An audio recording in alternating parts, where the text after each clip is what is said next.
बाढीको कारणले नेपालको विभिन्न ठाउँहरू अस्तव्यस्त रहेको अवस्थाको बारे मैले एउटा भिडियो लिएर आइसकेको छु।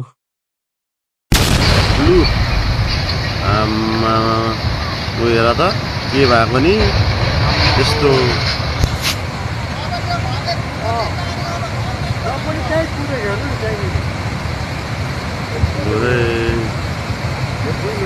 केही पनि भएको छैन अहिलेसम्म।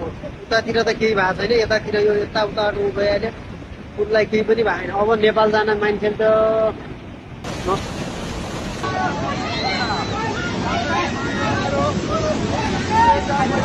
साल पछिको बाढी मापन गरिएको छ दर्शकबिन। हाम्रो यहाँ घरमा चारैतिर पानी गयो गयो गयो गयो गयो गयो गयो। ओ बापरे, अब जान्छ भाइ। पुल 100% पुल जान्छ आज। पुल गया हो क्या आज? पुल गया हो जान्नु पो। आजसम्म नआया, यत्रो साल भयो यार। म दुईचोटि आएँ यत्रो। अब अहिलेसम्मकै सबैभन्दा उच्च पुलले थेक्न नसकेपछि खोलियो बाँधका सबै ढोका। भारतको बिहार जलमग्न। केही समय अझ यसै गरी पानी परिरहे बिहार सुर्लुममा डुब्ने डर। भारतमा खैला बैला। बाढी र पहिरोका कारण भैरवामा अल्पत्र परेका यात्रुहरूको उद्धारका लागि